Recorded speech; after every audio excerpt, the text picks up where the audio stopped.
Hello guys, আজকে আমি আপনাদেরকে ডিম পিঠা রেসিপি দেখাবো, যেটা সন্ধ্যার টাইমে আপনারা খুবই মজাদারভাবে খেতে পারবেন বানিয়ে। খুব সহজ একটা পদ্ধতি। আমি এখানে সব এগ্রিমেন্টগুলো রেডি করে রেখেছি, এখন শুধু আপনারা দেখবেন, সাথেই থাকুন। আমার ভাই শুধু হাসতেছে আর হাসতেছে। যাই হোক, আমি এখন শুরু করব। আমার ভাই হচ্ছে ক্যামেরাম্যান, ভিডিও করবে, আপনারা সাথেই থাকুন। আমি প্রথমেই পরিমাণ মতো আমি যতটুকু বানাতে চাই অতটুকু আটা নিয়ে নেব। প্রথমেই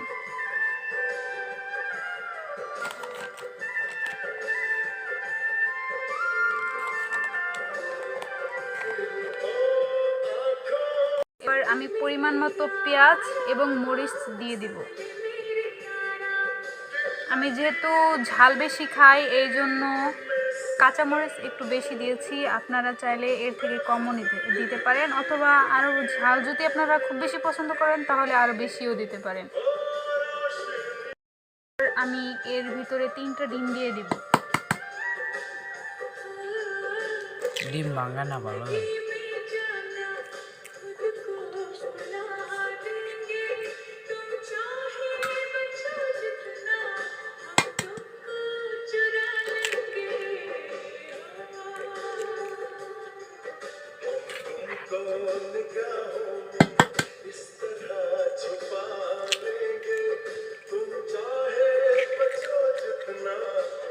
পর আমি কালার হওয়ার জন্য কিছুটা হলুদ দিয়ে দেব, বেশি না, অল্প একটু দেব, বেশি দিলে আবার গন্ধ লাগতে পারে।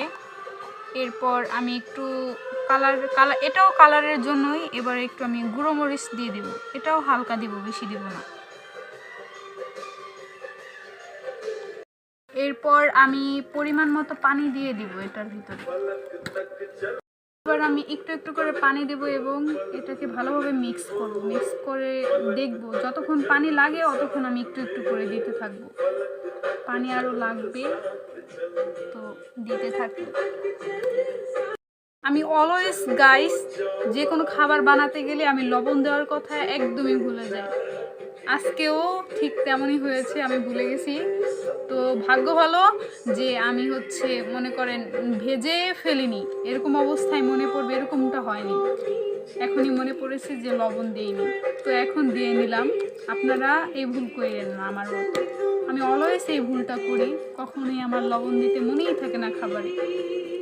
মাঝে মাঝেই মনে করেন লবণ ছাড়া আমি খাবার তৈরি করে ফেলি, এরকম অবস্থা হয়। দেখুন, আমার অলরেডি এটা গিয়া মিক্স করা হয়ে গেছে পানি দিয়ে। আপনারা এরকম পাতলা করবেন। তো এটা এখন আমি ভাজার জন্য কড়াইতে তেল দিব, আপনারা সাথেই থাকুন এবং দেখতে থাকুন। আমি এবার পরিমাণ মতো তেল দিয়ে নিচ্ছি। আপনাদের যতটুকু লাগে অতটুকু দিয়ে নেবেন। এবার এটাকে আমি ভালোভাবে ভেজে নিব, এপাশ ওপাশ করে। বাবা গো, আপনারা কিছু মনে করবেন না, আমি আবার ভাজিতে একটু কাঁচা, ভয় লাগে অনেক। মনে হয় কি যে তেল আমার দিকে ছিটে আসবে। আর আমি এই রেসিপিটা রাতের বেলায় বানাতে এসেছি, মানে সন্ধ্যার দিকে। এটা সন্ধ্যারই নাস্তা। আমার এটা খুবই পছন্দের একটি খাবার। আমি মাঝে মাঝেই সন্ধ্যার টাইমে যদি ঘরে কোনো খাবার না থাকে, আটা দিয়ে কিছুটা পেঁয়াজ মরিচ কেটে মনে করেন ডিম দিয়ে আমি এটা বানিয়ে খেয়ে ফেলি। শর্টকাট আর এবং খুবই মজাদার একটি রেসিপি।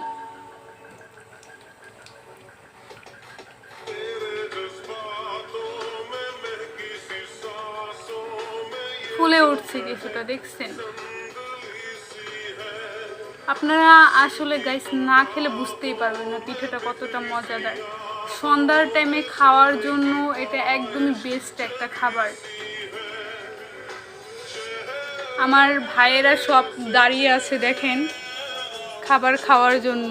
এই যে একটা, এই যে একটা, এই যে একটা, ওরা আর কি অপেক্ষায় আছে কখন হবে, কখন খাবে। ওরা ওয়েট করতেছে সবাই। আমি তো এখন টেনশনে পড়ে গেছি, 3 জন এখানে, এখন একটা পিঠা মাত্র হয়েছে, এটা উঠিয়ে আমি কাকে দিব এখন? আর এটা খুবই সোসা একটা মানুষ, খাবার দেখলেই শুধু খাই খাই খাই খাই। মনে হয় এর একাই মনে করেন মনে হয় 4-5টা পিঠা একাই খেয়ে ফেলতে পারবে। এবার আমি এটাকে উঠিয়ে ফেলবো।